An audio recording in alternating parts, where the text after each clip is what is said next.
What's up, nerds? I'm outside again. We're gonna go see the goats because we haven't seen the goats in a while.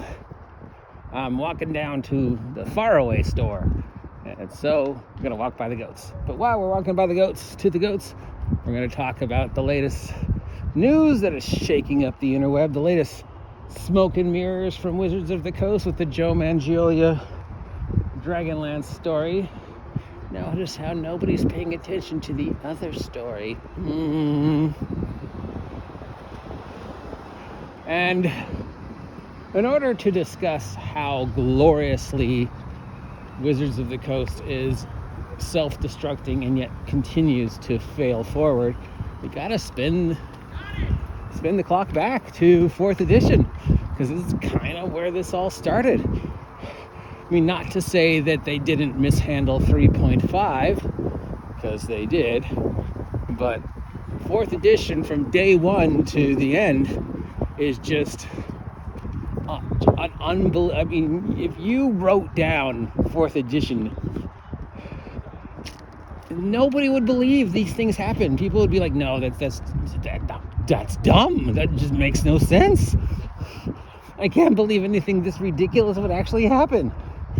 But it did. Every story you've heard about 4th edition and how just badly Wizards of the Coast handled it is 90% true. I mean, yeah, there's some hyperbole and some personal interactions and some opinions and, you know, some anger still. People are still angry at 4th edition to this day.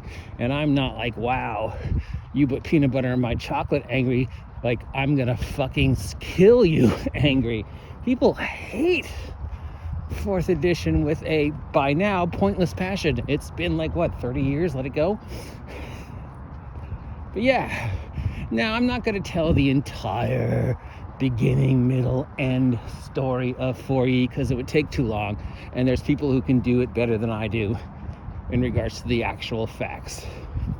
But we got to kind of look at it because of what's going on today and what's going on with the new edition and Wizards of the Coast continuously disastrous, at least on surface sakes, actions, and yet they still manage to fail forward. I love that word, so I'm going to use it a lot.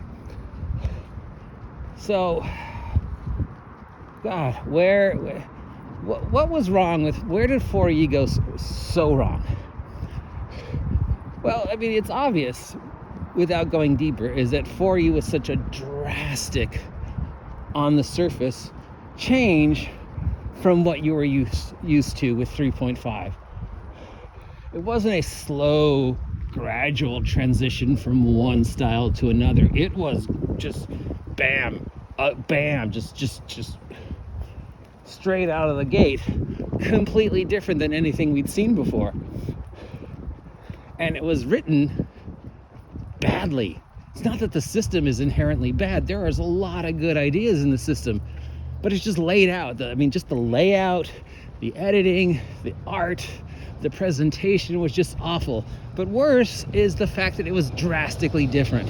And that's not to say previous editions weren't drastically different than the editions before them, but the transition from 0 to 3.5 was a gradual transition.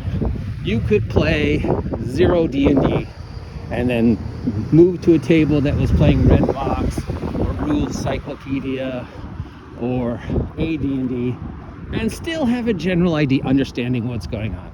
Okay, yeah, Strange Dex Con, I still get that. Paladin, Barbarian, Fighter, okay, I still get that. Magic Missile, I still understand that. Okay, Armor Class, still the thing. Thaco's gone, okay, whatever. This is a little different, but you know, it was a gradual transition. And then when they changed things again, it was a very gradual transition, and they did it through a story. Remember the Avatar trilogy, where they gave us a story that oh, hi, are you lost? Are you hurt? Oh, okay, no, you're fine. Where they explained the transition, and then when they did it again with the spell plague, they explained the transition. Here is an explanation, my shoes untied, why things are different. And they gave us a year, and to get used to the transition, and they presented the transition in modules and adventures and articles, so that when we finally had the new rule set, we were prepared. And then it was much easier to just go from edition to edition without any heartbreak, without any anger, without any confusion. They showed us a path to 3.5 from 0. It was a very gradual, logical, step-by-step progression as the industry changed, as the audience changed, as the mechanics changed, as the game grew, and as it got further and further away from Gygax D&D and closer to Wizards of the Coast D&D. So then we get to the end of the 3.5 years, and they're telling us there's going to be a new edition. They start the advertising campaign for the new edition. We've got the tiefling warlock and the gnome with his whole thing about he's got a lair, and a badger and that whole thing. But we don't really know anything about it. There's no articles on it. We're not really seeing anything. The playtest is being very hush-hush. Not a lot of people are seeing the playtest. I sure as hell didn't. They're not really telling us, other than these joking articles. Remember the one where those like, I don't know what's going to be in 4th edition, but 5th edition is in this balloon, or whatever, And then it drops, and it is just drastically different with no warning, no build-up. Now, I've gone into my story before of what I think they should have done to prepare us.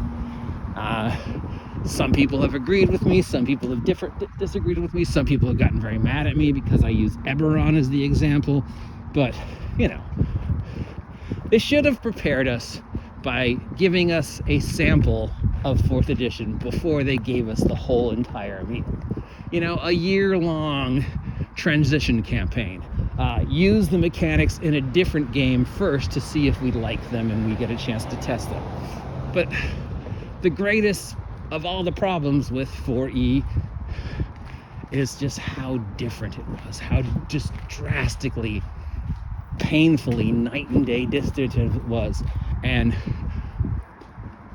once they dropped the bomb and they started just the mishandling of the press regarding and the whole vitriol fiasco of 4E, they never wavered. They never pivoted. This is where we're getting into the current mentality of Wizards of the Coast, is 4E, where they're not wrong.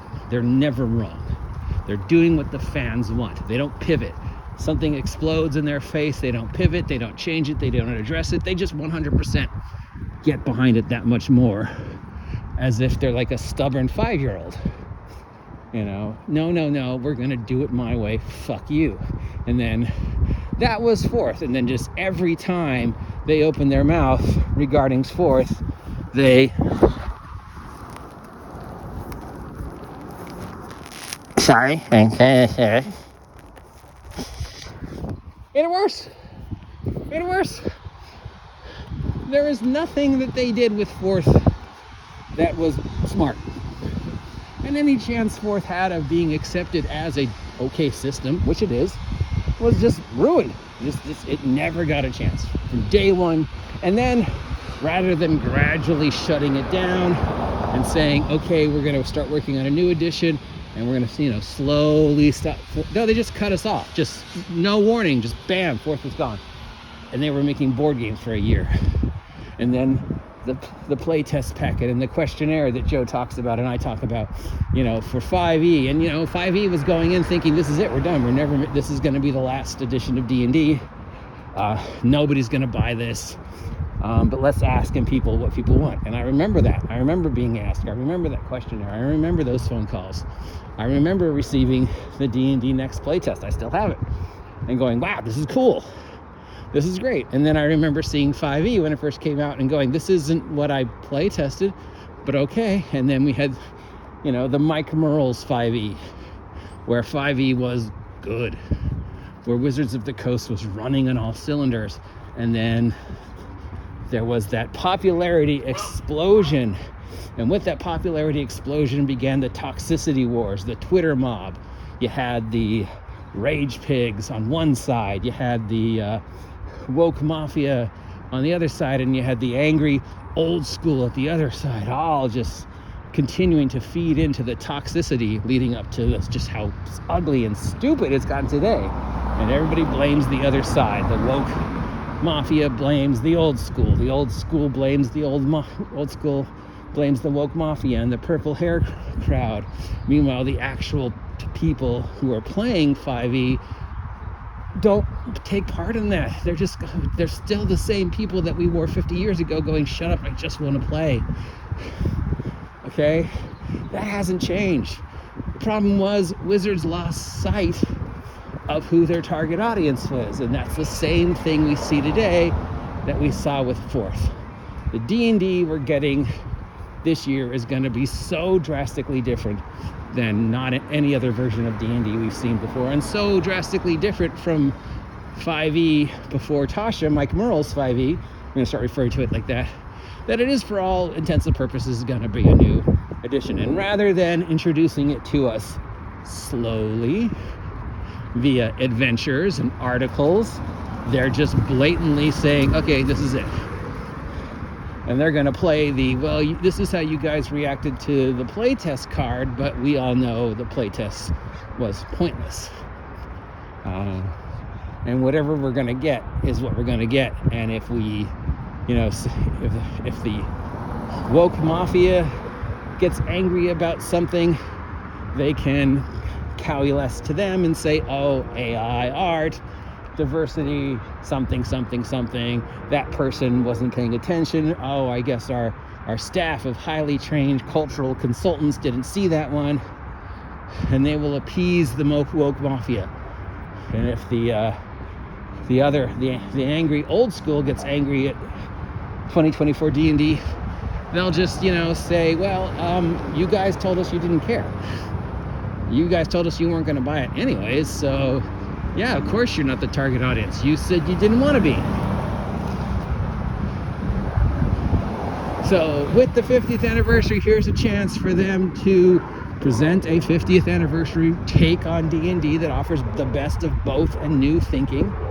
Slowly transition us from Mike Merle's 5e to Jeremy Crawford 5e to 2024 6e via articles, via playtests, via an adventure. Use an adventure. It's worked before. It worked with the Avatar trilogy. You set it up with the stupid pylons. You set it up with the hinting at Vecna for 14 years. That it was Vecna, and that the 6th edition 2024 D&D was going to be spearheaded by Vecna, and the Vecna storyline was going to explain the transition, which is what you should have done. The Vecna storyline should have started already, and it should have transitioned through the end of 2023 into 2024, going into Gen Con. So by the time we hit Gen Con, the Vecna storyline is either halfway point or done, and you have explained the transition in such a way that when we're presented with 2024 D&D, we know what to expect. We're not shocked. The people who are going to buy it are like, oh, okay, wow, great. The people who are on the fence are like, oh, wait, I see that you've actually done something smart. I'm willing to give it a chance. And maybe, who knows, even the old school would have been like, oh, well, okay, you're actually trying to mend the fences, and I appreciate that. So I'll listen to what you have to say. That's what they should have done. But they didn't. When we know that, right? We know that their unbelievably mishandling of 2024 D&D is just as bad as, if not worse than, 4th edition. Why is it worse? Because there's more eyes on them now, because they just can't win. And yet they fail forward. They find a way every week to be on the tip of our tongues. Wizards of the Coast gets more clicks on the algorithm today than they did a year ago, much less 10 years ago, much less 20 years ago. Now, what if this is all a work? What if this argument, this virtual, this us versus them is all a work? I mean, let's face it, we're all tabletop role-playing game marks. I'm a mark, you're a mark, we're all marks. We're just as bad as pro wrestling fans, we're just as bad as comic book fans, we're just as bad as movie fans. And we get very set in our ways. And when something changes, we can react in one or two ways. And if you're smart, you know how to work that. And if you need an example of that, look how Mercer is treating the Campaign 3. And more recently, look how WWE is telling the story of Cody Rhodes, Roman Reigns, and The Rock. What if everything is a work? What if it's a distraction from something far more insidious? And what if it's all a work so that when the final thing happens, we're totally blown away and it's completely different than anything that we imagined? And they're just like, hey, they're talking shit about us, but they're talking about us. And every time they talk about us, that's click on the algorithm meter, that's attention, that's pennies on the dollar, that's money in the bank. Controversy breeds cash. WWE is getting more hits now than it did a year ago because of the Cody Rhodes Roman Reigns story. D&D, Wizards of the Coast, is getting more hits now than it did a year ago because of the OGL thing, and now because of this thing. And you know, what if it's all smoke and mirrors? What if while we're paying attention to this latest thing with Joe Manganiello, we're not paying attention to the other thing, the thing about the new Creative Commons? Oh, almost hit the goats. What if, you know, and what if when 4E, 5E hits the table, and it's so drastically different and we raise up, but we miss the chance. The third parties have already agreed. It's backwards, you know, compatible in that older shit now has to acquiesce to the new rules. We don't know because we're paying attention to this sparkly thing and we're angry about this and we're threatening the OGGM and we're calling people names or all this other shit. And maybe Wizards of the Coast is as stupid as we think they are and have completely lost grip, or maybe they are far smarter than they think we are, and they're playing us. This is a work. They're taking advantage of the fact we're marks. How many people are going to get angry at me today? How many people are going to get angry at Joe today? How many people are going to get angry at Wizards of the Coast today because of this news? How many death threats am I going to get, right? Goats! All right.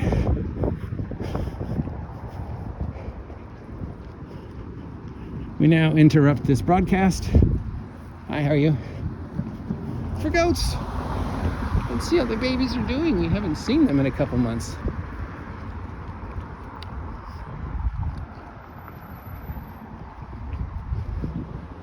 So I think we should just forget all our problems, get back to the original mentality of it's just a silly game about goats, and just play and stop being angry at each other. Because if we're playing D&D and we're not feeding into Wizards of the Coast bullshit, and if we're not tearing each other apart, learn more about the Coastline Goats. Here you go. Then we win and Wizards loses. D&D wins. Mike Merle's 5e wins. The goats win. So let's just stop arguing with each other and spend this Friday afternoon checking out our friends the goats. Hi, babies.